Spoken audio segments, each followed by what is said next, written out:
Good morning. I'm Erwin Pangwi and welcome to B2B, Bump to Businessman.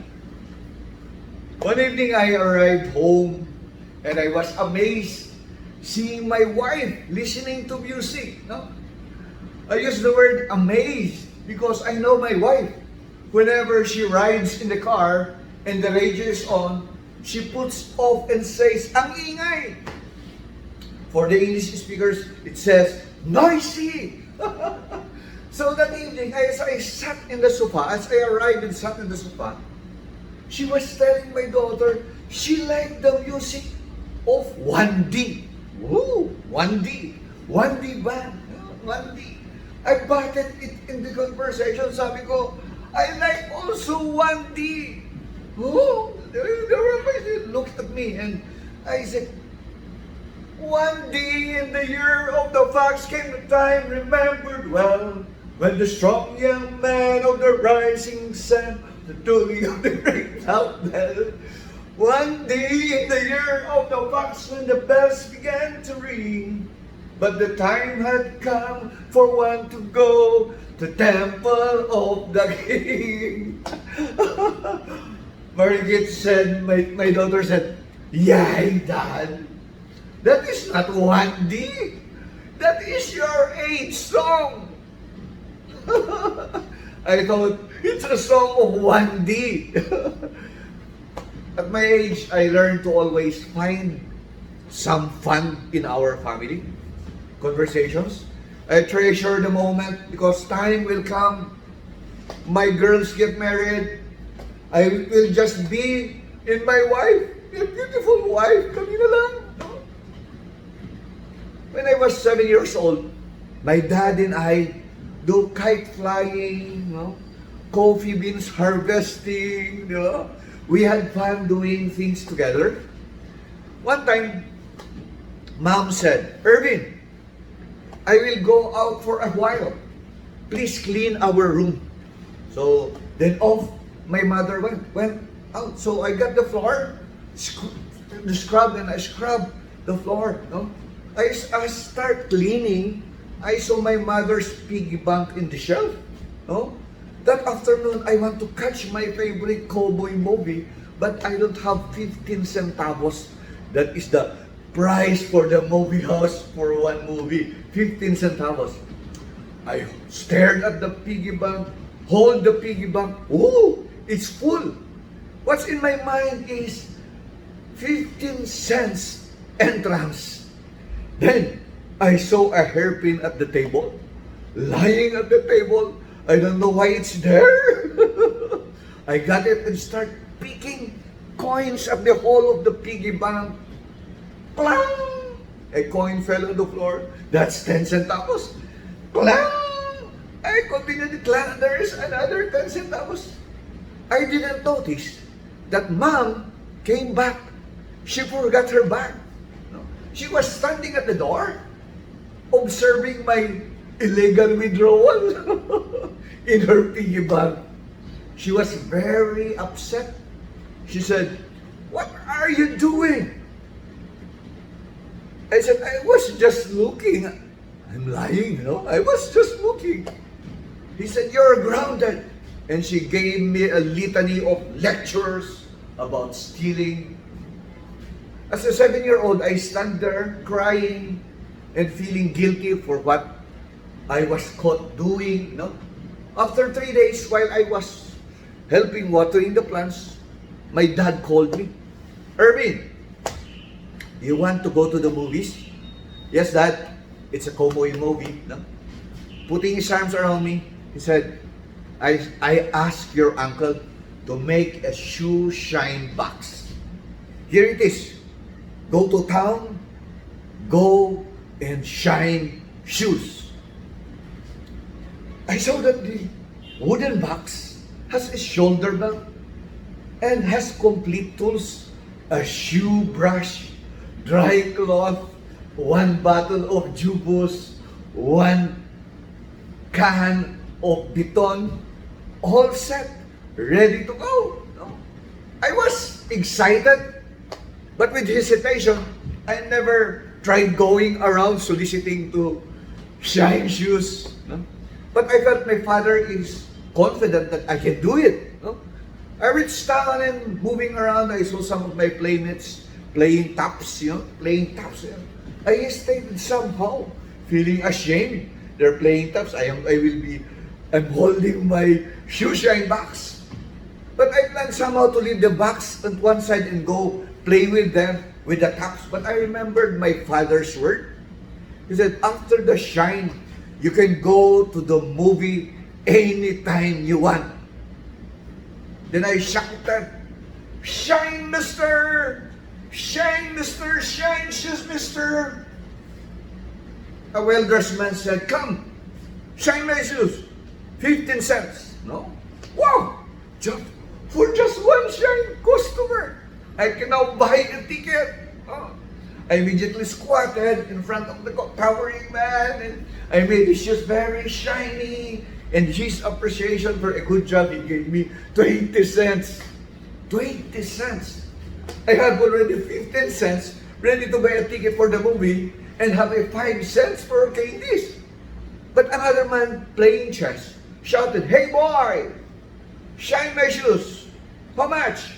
20 cents. Oh, that's another customer.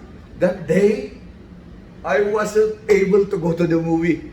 But instead, I had 8 clients and earned 1 peso and 60 centavos. That time, having money in my pocket gave me confidence that I can buy things that I want.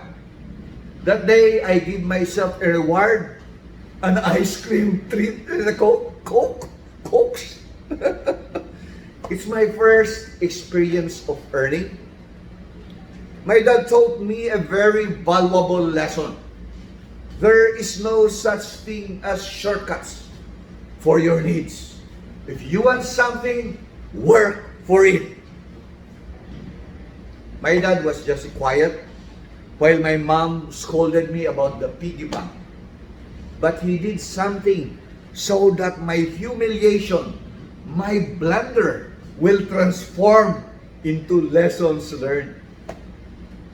He acted on the situation so that the valuable lesson will not go to waste. I also remembered when I was in grade 4, I was involved in a fist fight on the school ground. No? I was always a target of bullying jokes. Ah, you are a priest's son. Your father is a sinner. That's always my joke. That's always the joke on me. No, I was always put in this situation to explain just what I am doing now. Don't be scandalized. My father is an Anglo-Catholic priest. They get married. I'm happy that he is married. Please, or else I will not be here with you today if he didn't get married. Sometimes I don't need to explain. I challenge them to a fist fight. So going back to my story, we slung it out on the ground. Somebody reported it to the principal. I was called the next morning to the principal's office. When you are called to the principal's office, it means you're in trouble. It means you will be given a penalty of what you did wrong. No? When I arrived, I saw my father talking to the principal inside.